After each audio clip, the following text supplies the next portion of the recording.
fun fact, my first email I ever sent in a professional context was demanding Brian Armstrong send me the cap table, to him sternly replying, relax, you 19-year-old, I'll get it over to you when I have time. If you go back and read Coinbase's S1, it's all about how they're going to go and compete with Robinhood and move up the stack in stocks. And now really, I think the most interesting part of their growth story is continuing to leverage Base and move on-chain. You see like a complete reversal of how these centralized exchanges and centralized crypto businesses are thinking about their growth avenues. Absolutely. What would you say is the number one growing sector in crypto over the next 18 months? Oof. I think that back in 2018 to 2021, we saw centralized exchanges move from a desktop native environment to a mobile native environment. And that was a very big theme when I was working at Gemini. And I think that we are witnessing a very similar transition point for DEXs and decentralized finance, where I think we are seeing a fundamental platform shift where most people are used to engaging in DeFi from their laptop, from their computer, or from a terminal-like environment, and are transitioning to their phone. And that's going to be a really exciting shift to see happen. Welcome to zrTalks episode number 5. We have a very special guest with us today, James Evans, investor at Reciprocal Ventures. Thanks so much for being here, man. Thanks for having me. It's a pleasure. I just want to preface, nothing that we say here is financial advice. Please take a look at the disclaimers linked to the bottom of the tweet after it's done. But really excited for this one. This is going to be an absolute banger.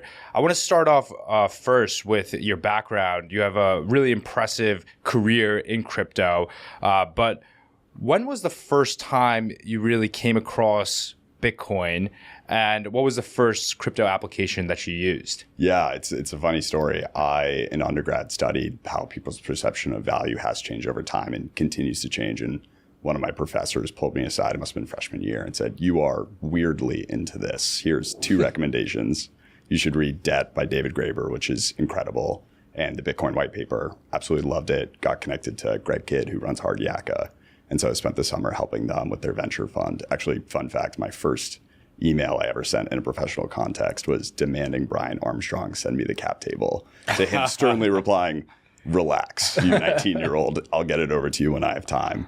And then I was working there. It was in a co-working space. I was probably working 20 hours a week, pretty stressed that I wasn't doing the full 40 hours. So I was meandering around and came across a crypto payments company. And so I think my first real interaction with crypto was actually buying something with Bitcoin, which at the time and now today still kind of feels like a meme to say. But yeah, it was a great experience. Nice. What payments app was that? It's Shift Payments. I think it since became Aptos Pay. Okay. Yeah. Very but cool. They ended up doing pretty well. I was happy for them. Nice. And after that, you spent some time at Gemini, and then now you're at Reciprocal. And maybe you could tell us a little bit about what Reciprocal Ventures does. Yeah, of course. I guess like drawing the parallel there is that, so I was at Hard Yakka, had a couple of internships in crypto, actually ended up writing my honors thesis on pricing risk and ICOs, right, as the ICO market was collapsing back in 2018, which was fun. And then had a brief sojourn in TradFi, and then went to go help run Gemini's corporate venture fund, Gemini Frontier Fund, which was an incredible experience. In that capacity, I was working really closely with Craig and Mike, who are the partners at Reciprocal Ventures. So made the jump over about a year and a half ago. And Reciprocal, it's early stage crypto generalist fund, like to invest pre-seed to Series A.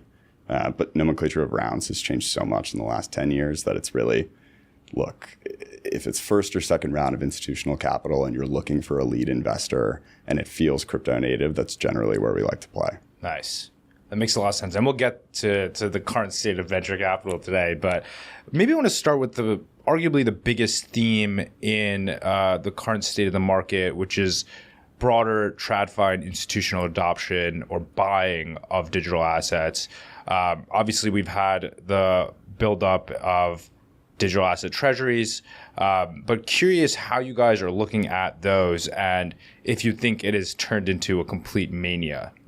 Yeah, I generally approach these things pretty cautiously. I think that there are some breakouts that there will be winners. I've heard some pretty good arguments for why they aren't just wrappers. I've heard some pretty good arguments for why they are just pure speculative frenzy. My general mental model is that I approach them kind of as just meme coins for TradFi bros, is what when like a friend from outside of crypto reaches out to me like, hey, should I buy a bunch of this? It's like, well, be a little bit careful. Right. I think that it is interesting and it shows sign of speculative fervor, which is exciting in its own right. And I think that there are some that are interesting and hopefully going to do well in the long term. But generally speaking, I approach them very cautiously. And I think we have reached pretty mania points. And you've started to see that like, some of the MNAVs have started to collapse, obviously, which is a big trend. Do you think that like actually some of these can transition into operating businesses in a legitimate way? Or because even to do that is not super easy. And, you need a lot of expertise. Some of them are led by people with that expertise, but like, also being in a public vehicle makes it really difficult to like operate in DeFi, right? It's not like you can just start doing all sorts of crazy things. So I don't know, maybe some of them will be able to, but I'm wondering what you think about that. Yeah, totally. I feel like it fits into the broader conversation of DATs versus ETFs. And I mean, I'm biased. I work in early stage venture. I very much overweight towards the power of incredible management teams. And I think that what you get with some of these DATs is that you have incredible human talent driving the ship, leading strategic initiatives. So I think that a select few will be able to make that transition, but I think that it will be incredibly difficult to do so. And it's really going to separate the wheat from the chaff. Yeah. I completely agree. But more from a macro perspective, we're starting to see a very structural shift for how traditional institutions approach digital assets. This is like, to me, digital asset treasuries, corporate treasuries is the first dip into the water for what could be a massive inflow of assets coming on chain and also buying pressure for the current assets that exist today. So curious how you view that structural shift, and is it really like a generational shift that this will last over the next couple of decades? Yeah, completely. And for some of my caution around DATs, I am really excited about this trend because I think there are a couple structural shifts that have happened in the last couple of years that have made crypto a lot more appetizing for institutional investors and corps looking to hold them on their balance sheet. The first is obviously the dollar's been weakening and people are looking for a hedge against both inflation and the dollar itself. Maybe that moves to the euro or the Swiss franc, but I think that crypto offers a pretty attractive alternative to that in a lot of cases. And the second is that since 2021, we've proven that crypto businesses can generate highly profitable recurring cash flows at a scale that we haven't seen before. Like, it's really exciting to see that Coinbase has taken such a large portion of their revenue growth has come from subscription and services, show that like they're able to operate in EBITDA positive businesses across market cycles, which at least with my limited purview, didn't seem like that was happening back in 2015 or 2018. And that is really exciting because that opens up debt capital markets, which is something that hasn't really existed in a healthy way in crypto in the past. And I think that those things coming together really do make crypto more attractive from a structural perspective now than they were in past cycles. Granted, that's obviously bolstered by just some speculative fervor that we're seeing. Right. That's a very interesting point. And it's not even like it was there 4 years ago or even like 3 years ago, really. Now it's like a complete dramatic paradigm shift in how crypto companies that are public operate and also the ones that are private. I mean, you mentioned businesses that are actually making money and generating cash flow. We're seeing that with the protocol world as well, in the on-chain world. A lot of these protocols like Aave, tier one DeFi blue chip assets are starting to actually distribute revenue back to the token and think about this in a more long-term way instead of, I would say, short-term because of the previous administration. So it's really interesting to see that. And also, I guess more from this like corporate adoption perspective, who do you think in more of like a bridge perspective are the key beneficiaries of massive inflows coming into Bitcoin, Ethereum, Solana? Where you spend a lot of time in DeFi and the on-chain world, but where do you see value really accruing over the next 18 to 24 months? And how do protocols really tap into these massive pools of capital that historically have really been trapped, right? It hasn't really flowed into DeFi the way we really have expected it to. Yeah, totally. I think that there's probably three different ways I think about it, from, I guess, least to most important. It's unbundling the package that has traditionally been the centralized exchange, where most centralized exchanges today is this bundled solution of private key management plus on and off ramp. And that problem is still just as hard today as it was 10 years ago. But we're starting to see some unbundling there and some really exciting innovation happening, both on the private key management and on the on and off ramp solution. So I think both of those players are going to be really important for value accrual. And then the other thing is that I feel like, or I guess I should say the third point, I feel like we've spent the last 10 or so years trying to figure out where does value accrue in crypto. And we're just starting, at least in DeFi, to see over the past, call it 6 to 12 months, that it's really about whoever owns the customer. I think that builder codes on Hyperliquid have been a really interesting way of looking at this, specifically thinking about Phantom's integration with Hyperliquid. Owning the customer and providing an ease of use service for an incredible product allows them to monetize, I think, very fairly and generate real cash flows from DeFi, which has traditionally been very difficult to charge any fee on top of. Right. Yeah, I think we're thinking about that as well, like from zenBTC's perspective, right? Like, because I think this topic is really interesting. You see Bitcoin rally like crazy. And then the way that it typically has kind of moved into DeFi is that people are like, oh, now I'm going to, the next rally is going to be ETH, the next rally is going to be like various alts, right? And that is kind of the mechanism by which value flows into DeFi. But that's, and that is valid and that will continue, but it's quite indirect if you think about it, right? Like Bitcoin's run up in a vacuum doesn't really benefit DeFi that much at all or, expand the on-chain economy. I think that's why, what we're trying to do with zenBTC and bringing Bitcoin into DeFi is so important to really create that more direct value capture for the on-chain world for the core asset Bitcoin to continue to rise. Yeah, absolutely. I feel like composability of assets is another really exciting trend this cycle where I don't want to sell my Bitcoin. So how do I leverage that to be able to engage in DeFi has been a big problem I've been trying to deal with for the last, call it 12, 24 months. And it's exactly what you're talking about. Yeah, 100%. And I think that even like, if you think longer term about that, like the user will have probably one, maybe two access points, wallets, whatever you want to call it. And those access points, they'll have to, be able to use every single like application.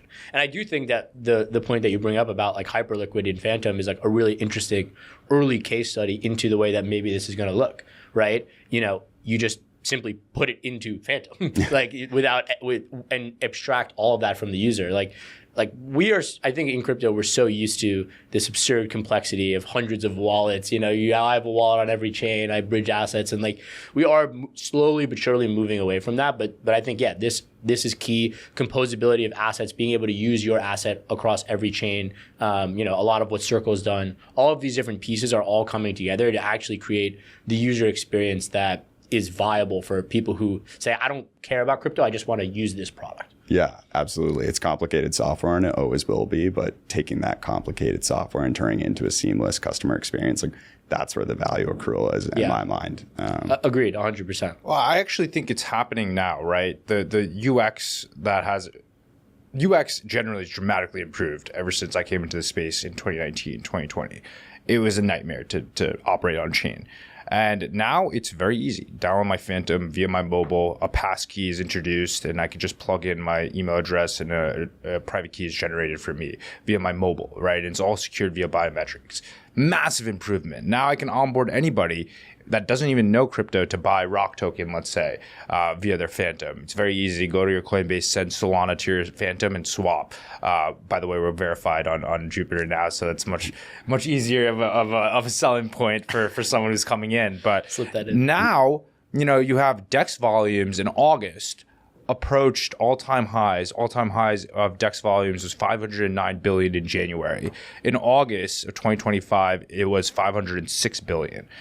That's huge, right? August, you didn't even hear about like any catalyst. Maybe it was Pump Fund, which launched the airdrop, but that was probably in July. But still, August was a massive month. You haven't seen a massive catalyst like the Trump airdrop come in, that really bootstrapped January's levels.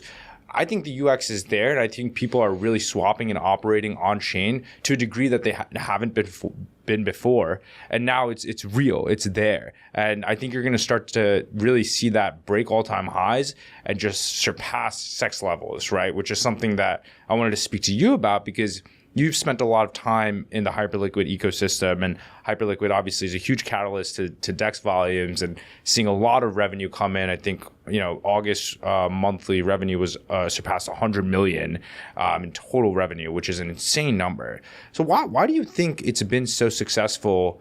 And then we can move on into more structural moat questions afterwards. Yeah, no, it's a good question. And I like to think about it in terms of push factors versus pull factors. So push factors from centralized exchange land is I feel like post 2021, a lot of centralized exchanges, there has been some product innovation, and I will always respect it and applaud it at Gemini, Coinbase, Kraken.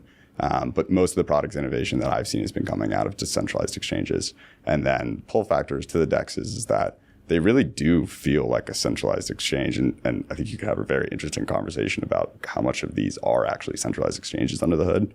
Right. But for many, like simple things like prioritizing cancellation orders makes this feel like a truly great trading experience to me. Or just the community that's around Hyperliquid. Like obviously everyone thought it was going to be a points airdrop farm, and it didn't turn out to be. I think like 90% of the Genesis supply has been sold by now, but the people have remained because it's an awesome place to build that doesn't king make, which is incredible. And then finally, I think that just any marketplace is a liquidity take most model. And they managed to kickstart that liquidity flywheel that you've really seen other DEXs struggle to do. And I think a big part of that was allowing anyone to contribute to HLP, which is kind of their liquidator of last resort, which they've since, it's become less important in the Hyperliquid ecosystem today, which just goes to show how important it was, this time last year, that it made it feel like a centralized exchange because there was liquidity for my orders in a way that you struggle to get in some DEXs. And that product is like a vault product for liquidations that occur. Fees go to that vault product, and you could deposit and earn fees from it. Right. And I'm sure I'm going to butcher some of the technical language, but it's effectively a liquidator of last resort. Think about it like a bespoke market maker for Hyperliquid's post order books. Right. Kind of acting like, bespoke market maker. Exactly. So okay. And it's interesting because there are really the three different products in the product suite. There's the vaults, there's the perps order book, and there's the spot order book. That's actually expanded, and now there's Hypercore, which houses all three of those, and there's Hyper EVM, which is the generalized execution environment with, I call it pre-coms. They've since changed the name to builder codes, integrations between the two so that you can have a really opinionated execution environment, prioritizing a great perps order book, for example, that is able to natively speak to a generalized execution environment happening on Hyper EVM, enabling, for example, borrow lend, which is really exciting. Yeah, I mean, I think it goes to the broader point. How could you possibly expect some of these centralized businesses to be able to compete with the speed of the open, decentralized finance world? You're competing against millions of people, all who are going to have a different perspective, most businesses of which are going to fail. But the few that succeed are probably going to be doing something completely new. And that's just the benefit of DeFi at its core, right? Being able to build the financialization directly into the products from day one. Never been able to be done before. And that's why, I think at the most basic level, there would definitely be a lot of room for centralized exchanges and other centralized players to continue to add value and do things probably in a way that may or may not be viable for certain institutions and all this other sort of stuff. But at its core, DeFi will probably continue to win for those reasons. And we're seeing it in our favorite chart, the DEX to SEX volume chart, just continuing to explode, And we think that trend is just going to continue. Yeah, totally. And you see it pop up in so many different places. Like if you go back and read Coinbase's S1, it's all about how they're going to go and compete with Robinhood and move up the stack in stocks.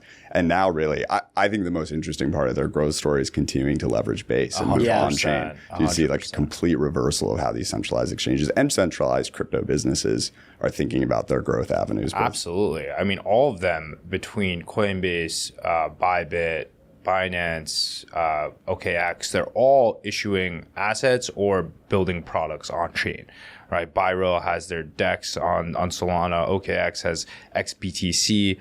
Coinbase obviously has Base. Binance has been operating, BNB in a massive, on-chain platform for so long now, but they're now really pushing that narrative, really thinking about how they can compete with all of these DEXs. And I think that's going to be structural competition for a lot of DEXs moving forward. But as you said, and you said it the best, is really a community that forms around these DEXs that are quite tight knit and really want to use the product because they were there day one. They got a massive airdrop, which was the largest airdrop in 2025, right? Or I guess that was November of 2024, and you can click a button and save all the trades you made during the meme coin crisis. But it's so true. And I think one point that I've been thinking about is how long does it really last, right? Hyperliquid has been controlling perps for so long, but perps historically a lot of products haven't been able to maintain market share, right? They lack structural moats, which we see, all around crypto, that there are moats that very few, but there are moats that last, right? Lending, I think, for example, Aave has a structural moat. Liquid staking, Lido and Jito, Sol, there's structural moats there in terms of liquidity. But for perps, people are very fickle, right? 2 years go by and they move on to the next product that is doing something better. Maybe they unbundled a portion of the journey and the stack, and they've done it much better and more efficiently. So how do you see the perps market specifically evolving over the next 24 months? Yeah, no, it's a great question. And I'd say for specifically 24 months, I'm a terrible trader. So don't take anything I take with any actual specific timeframes. But no, it's fair, especially in perps. You think about we had DYDX, GMX of last cycle. A very common question I get is Hyperliquid just going to be one of those, but maybe a couple orders of magnitude larger. Mm-hmm. And, I think it is a very viable question. It probably looks like that would be a great base case, candidly. But I feel comfortable that something is different this time around because you continue to see product innovation at an increasingly fast rate, similar to how we've seen that liquidity flywheel turn even faster as a function of time. So new initiatives like Core Writer, which I talked about, allowing the generalized execution environment to talk to the opinionated execution environment. That's really interesting and opened up a lot of design space that we haven't seen before. Or you see people, if you're on Twitter, talking about HIP3 or HIP3. I always get confused which one I'm supposed to call it. But basically, it's if you stake 1 million hype, you're able to compete in these auctions to open up, bring your own market maker, bring your own front end perps order books, which is really exciting, opening up that liquidity flywheel even more. That's design space that I haven't really seen in DEX land before. Right. And I'm really excited to see how that continues to grow the TAM for Hyperliquid and the rest of on-chain. Yeah, I think, that's a good point. It's interesting because at its core, a perp product is something that allows you to trade as much notional as possible with as little liquidity. And we've seen time and time again, the biggest driver of moats in this space is essentially the amount of liquidity, right? So if you have a product that definitionally is trying to get its action done with the minimized amount of liquidity, it's kind of setting yourself up. But I think that you're exactly right. You can't just build a perp product and say this is enough, because you will get usurped, maybe even by someone doing literally the exact same thing as you, but promising an airdrop. It could be that simple, right? And so, but if you can build out all these different pieces around it, and Drift is doing the exact same thing, and you build out all the different pieces around it, then you lock in the user in a totally different way, and you really create liquidity in a ton of other products around the perps. And now it's I want to use this perp because I want to have all these different benefits, the plugins, and especially if you can then turn around and actually make the user experience just seamless across all of those products. Now you've really built something that I think could be differentiated and could potentially hold users in a way that previous perps exchanges have not been able to. Yeah, completely. And I feel what's really interesting is these perps exchanges are realizing that just the core addressable customer archetype that you're targeting has fragmented somewhat, in that the purchasing process of someone who's an institutional trader and looking to hedge a very large position looks very different than a retail trader who gets a notification on their phone that something happened in the world and they're looking to make a 40x levered long BTC position on there. That probably looks a lot more similar to me opening up a 7-leg parlay with my buddies at the bar on DraftKings. Yeah, exactly. Exactly. Both of which will hit. Yeah, never have, but here's hoping. Exactly. I guess moving into a little bit more on the on-chain ecosystem side of what you're looking at as a venture capitalist, one of the biggest trends over the past 3 years has been the infrastructure trade, right? Layer 1s, Layer 2s, new settlement layers coming out, and a lot of capital really being put to work from a VC perspective to these blockchains. Have you seen any sort of shift in the way founders are thinking about building in crypto, or has it really still been the same? And also, I guess from a VC perspective, where's capital flowing? Is it apps or is it still infra? Yeah, no, it's a great question, because it's always oscillating between these two poles, and I feel we're very deep into a lot of capital funneling into consumer these days, which is awesome. These are great consumer experiences, building real products in crypto. That being said, I sometimes long for the bear market days when everyone was investing in these like very niche infrastructure products. Right. Because I fall into the opinion that like enough is never enough. We haven't stopped making computers because we like rolled out PCs a couple decades ago. Right. There will always be room for improvement. And I think there are a couple of areas that are still lacking in crypto and need that exogenous shock of capital that venture capitalists can provide in order to put together a product that maybe doesn't generate cash flow for 5 to 10 years, yet is sorely needed and is able to dominate a market when it is getting off the ground.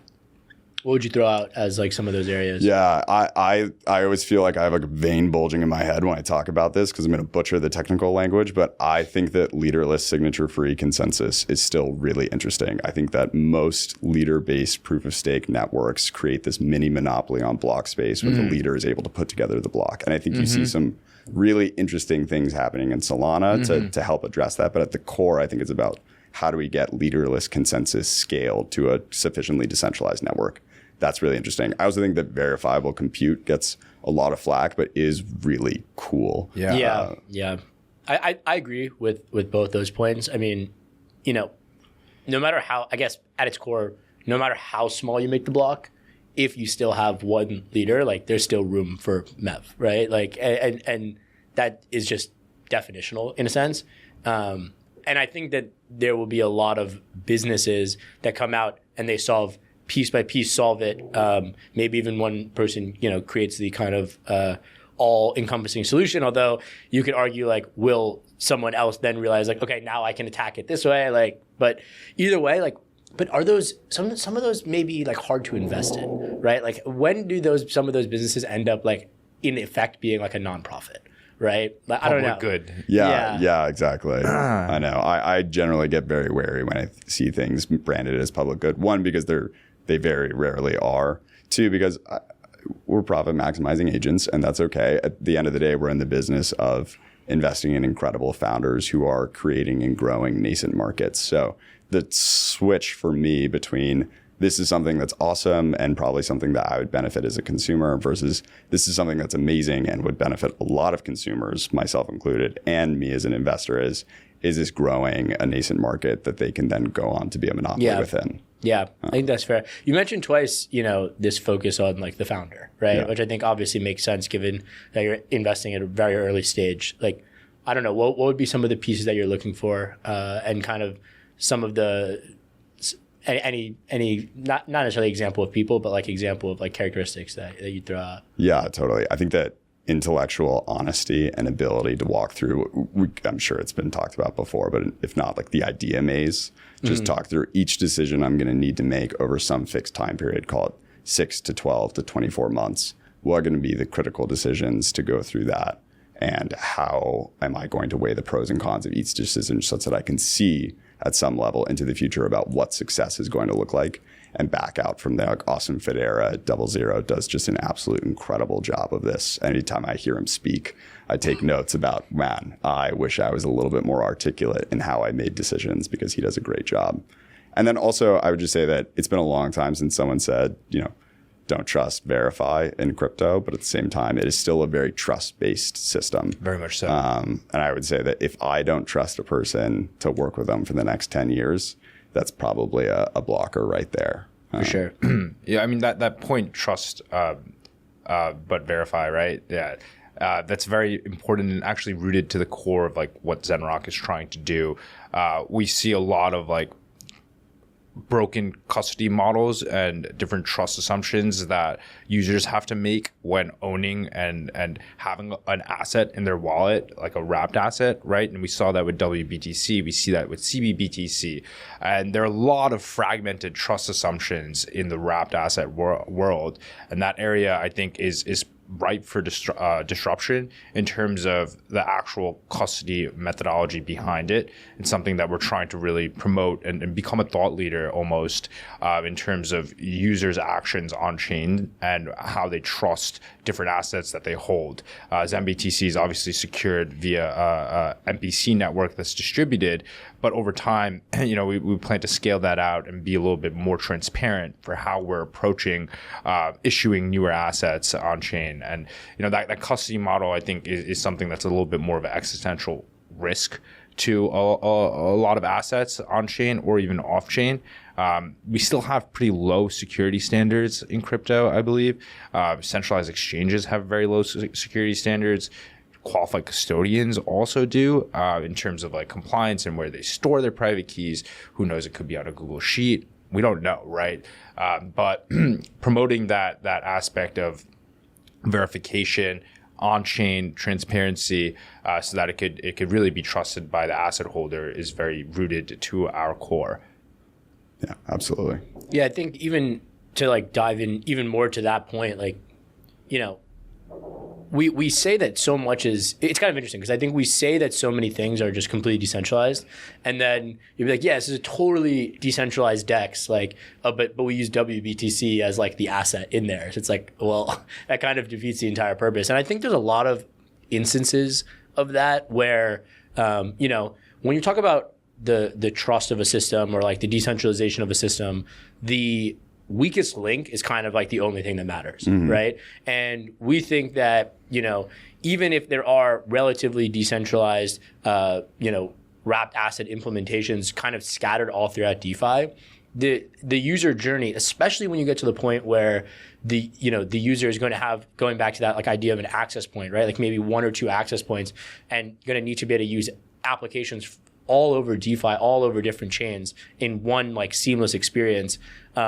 There's going to need to be kind of all of these cross-chain movements and cross-chain asset flows that are going to be kind of even abstracted from the user.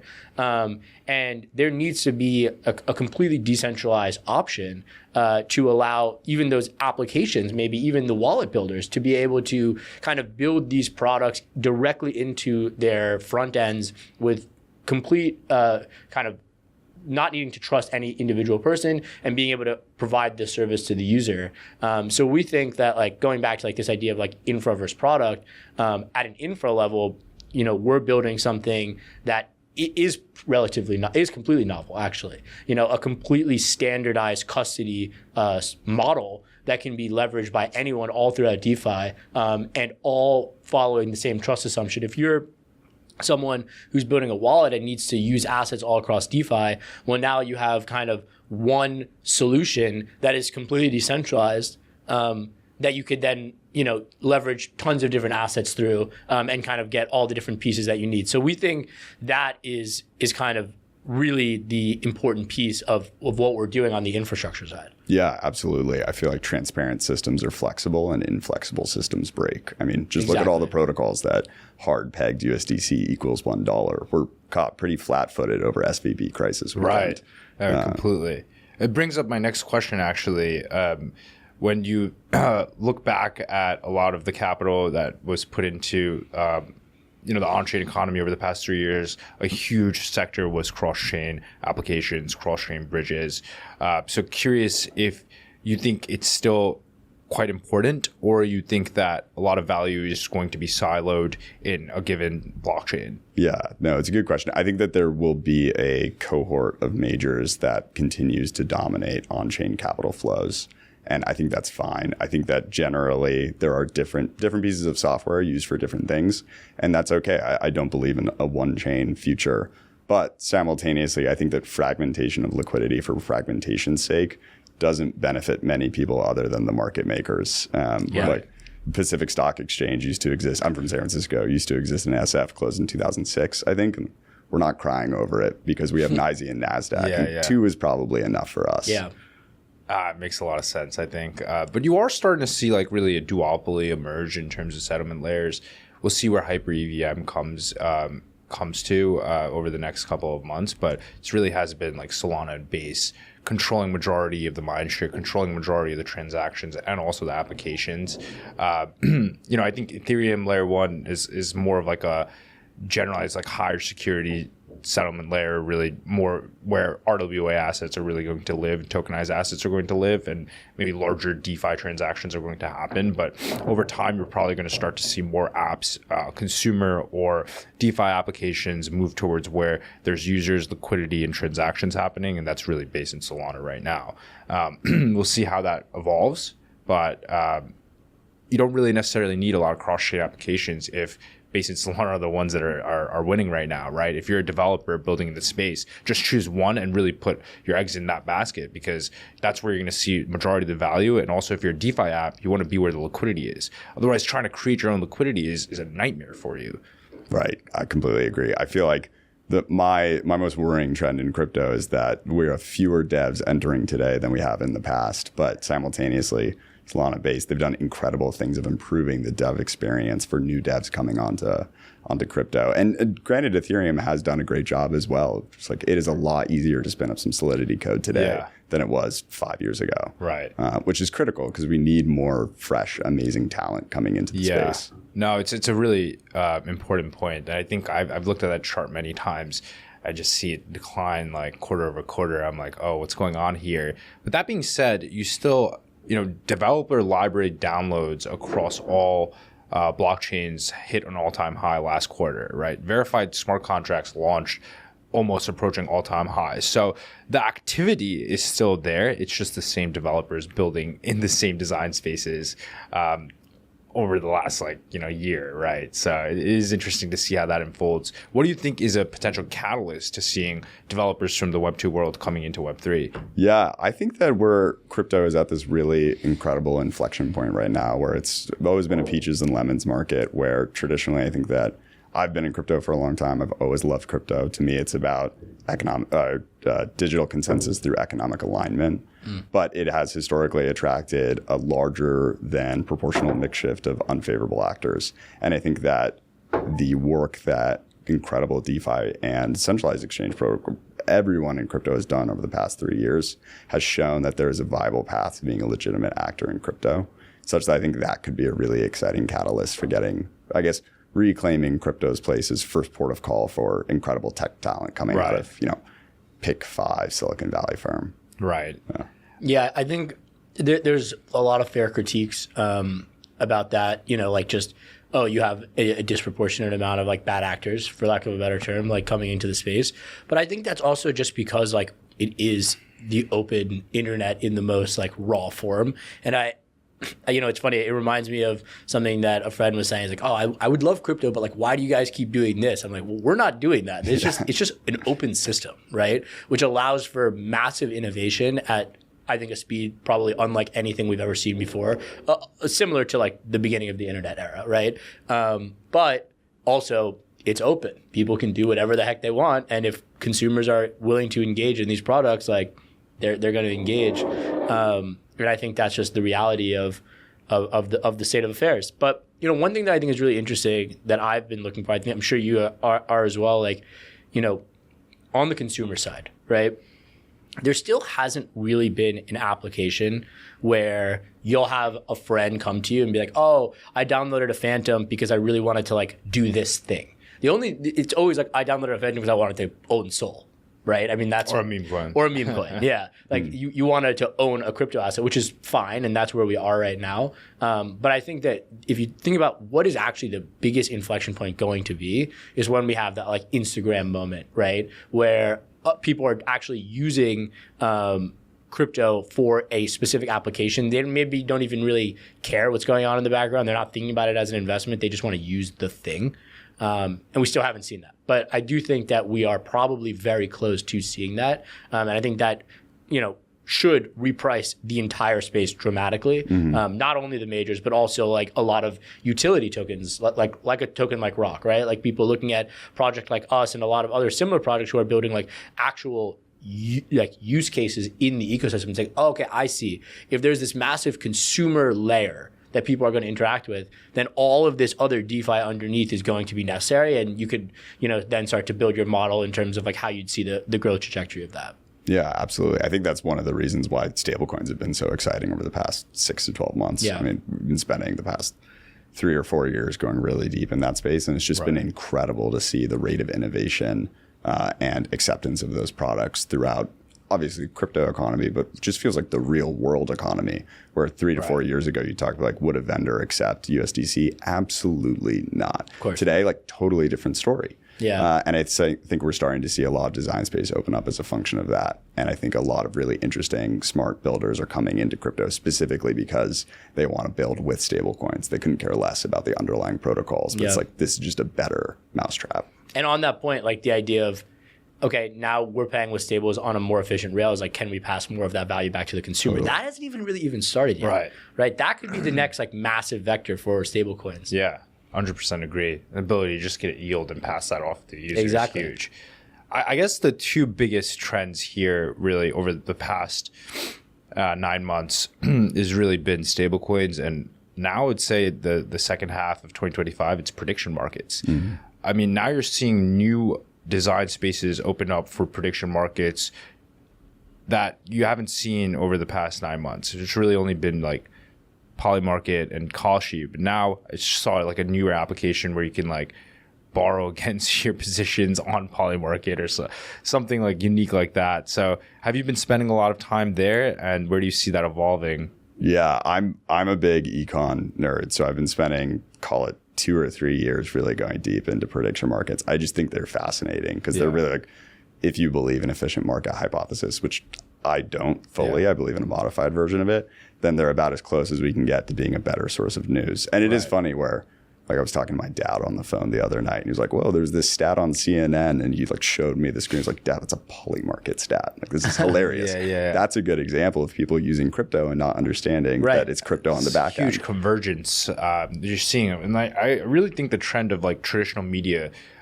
being dead is so true now, right? Twitter and X, like Elon always talks about traditional media being dead, and X is a huge catalyst to that. Now Polymarket and Kalshi coming out, that's a massive catalyst to people not even watching Fox and CNN and CNBC anymore, right? They just have their Polymarket, they have their X tabs open, and that's where they're getting all of their news for justifying trades, justifying their broader macro thesis. That's the source of truth, right? Source of truth is not from these centralized gatekeepers that put out their own missions and biases over little topics and actually embed like fear into the public, right?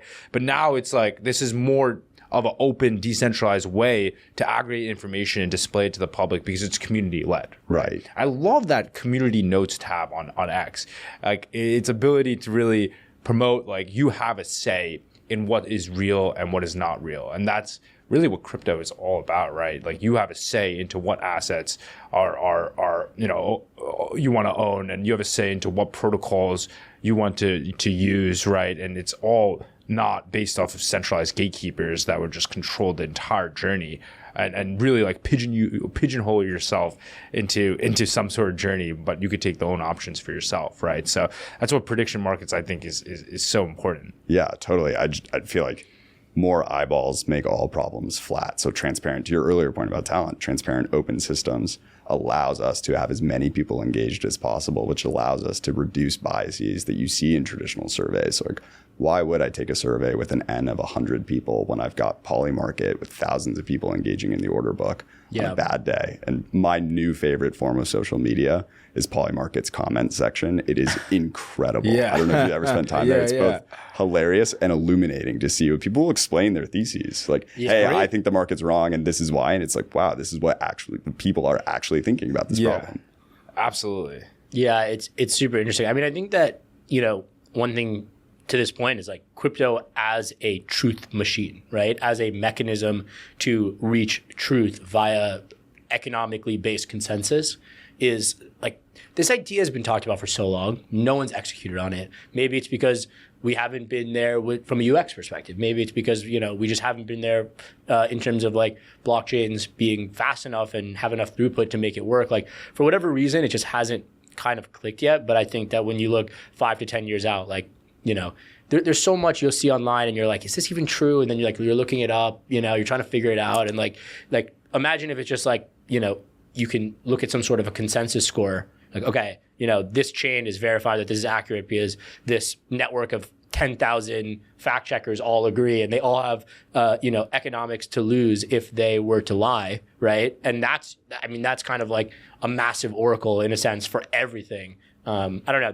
It's a pretty grandiose idea, but I do think we will get there. Yeah, no, I completely agree. This is probably my like 5 to 10 year meta thesis on crypto, and that I think we're in this incredible inflection point where crypto has historically been viewed as a vertical, and because of that, it's acted like a vertical. But really, like any system that deals with distributed systems management would benefit from crypto in my mind, and so we're seeing it go from a vertical to a horizontal probably sometime over the next decade.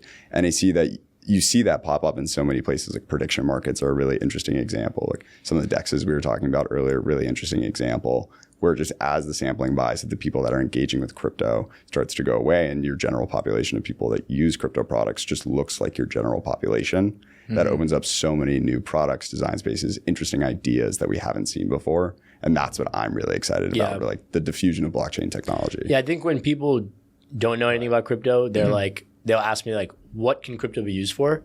And then when people actually understand it, they're like, wow, what can this not be used for, kind of thing. You know what I mean? And that's, I think to your point, like the horizontal shift, where it kind of underlies every single system, right?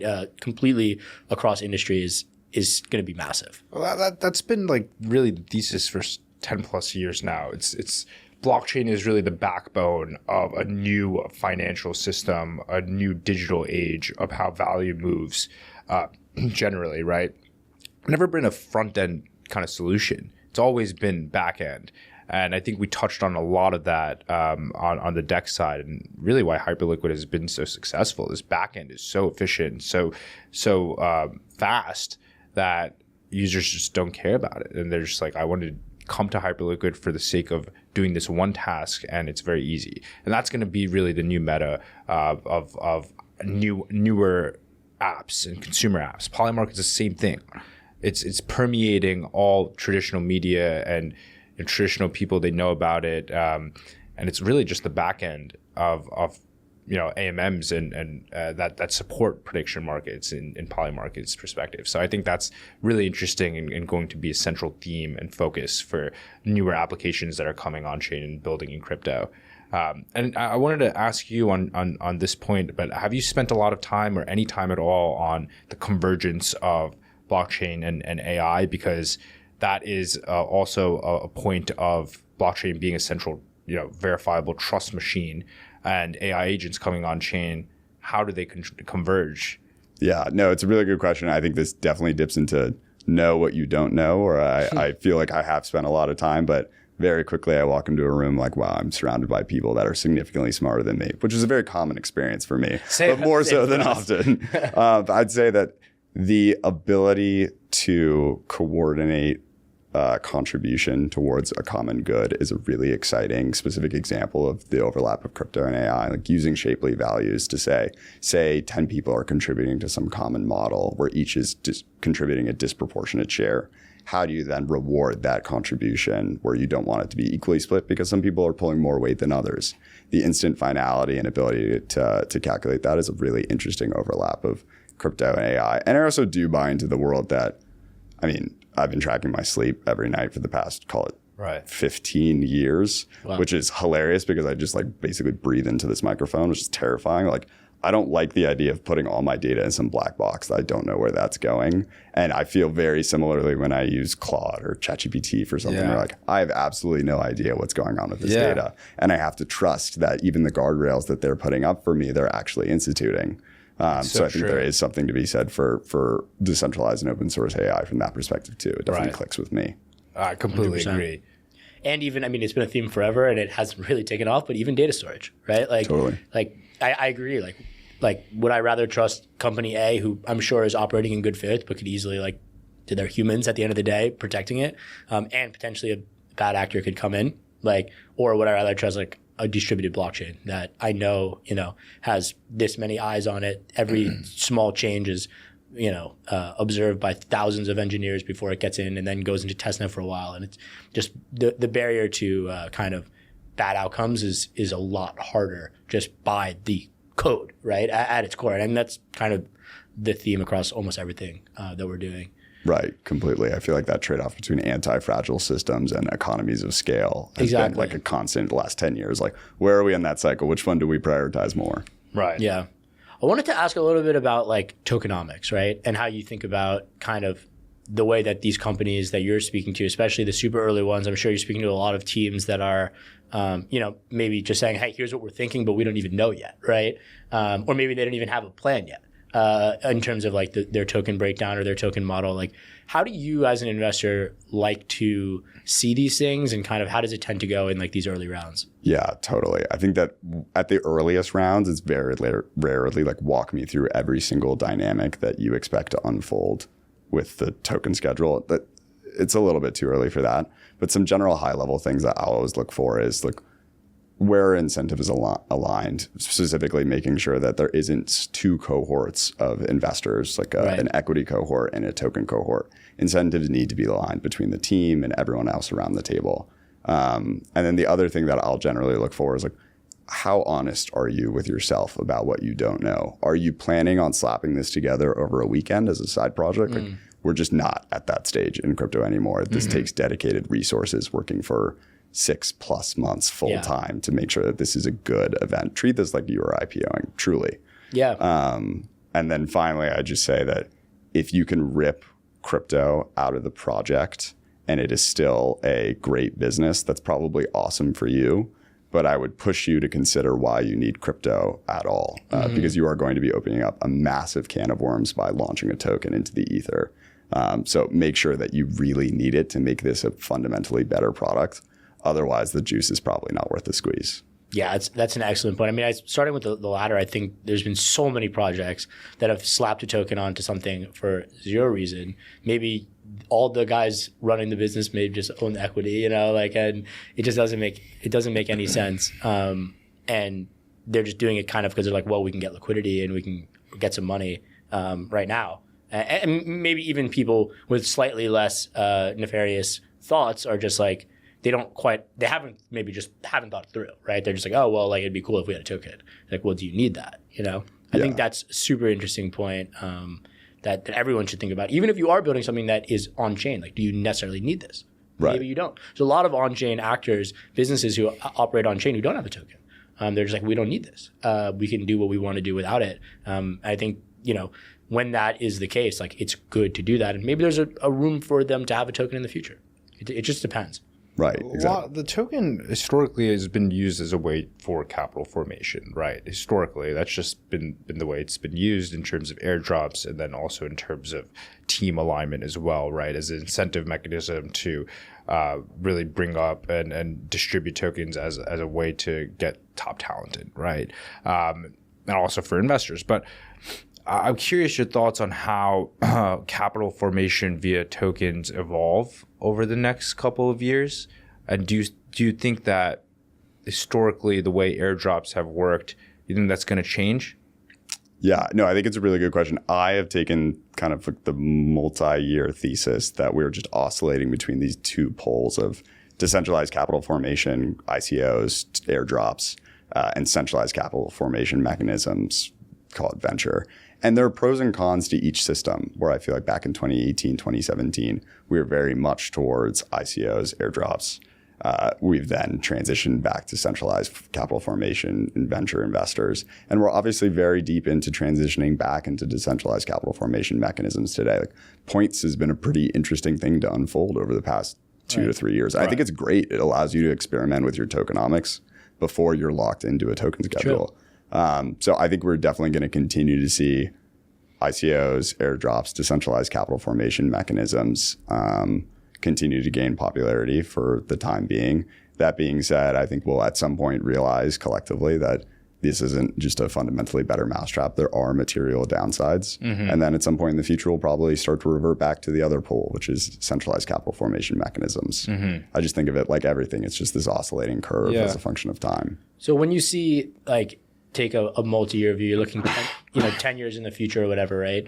And you see a business coming and, like, what do you think this, like, the token looks like in terms of like the equity token or even just like these breakouts? Like, where do you think we land? Even on airdrop too, in all of it. Yeah, I guess just like taking a step back and thinking about value accrual to tokens, I think it looks like being very specific in what the token is used for and making sure that all all groups using that token are aligned on that. So for example, like a very common problem I'll talk through with founders today is that the utility of a token can sometimes be both a store of value and a medium of exchange, like using it to pay for things within the protocol. Yep. And that creates a bad token holder experience because you have one holder that wants to use it as a store of value, hoping for significant volatility, hopefully in the upwards direction. Yeah. You have another one that's looking for very low volatility because they want to use it to pay for things. And that just creates some inherent conflict. And so I think we're going to continue to see a bifurcation of tokens in the space, ones that are effectively used as medium of exchange within a protocol to buy things,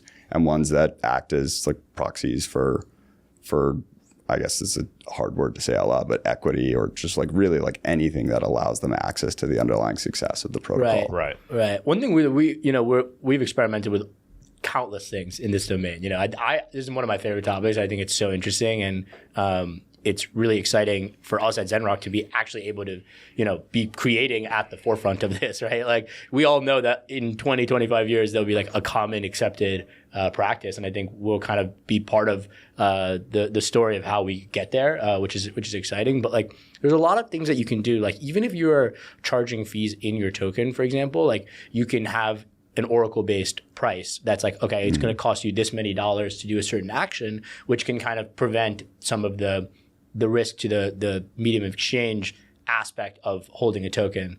And a lot of other small changes like that may not seem super consequential, but actually kind of fundamentally change the story in terms of like usability and kind of like fixing that user experience for someone. Because I agree. I mean, you don't want to show up to something and you're used to it costing like $10, and then all of a sudden like it costs like $200 one day because like the token's ripping. And you're like, wait, I wanted the token to rip, and now it's like such an expensive service. Like this doesn't make sense to me, Right. And yeah, so that's I think one of the many things that you can do to fix that.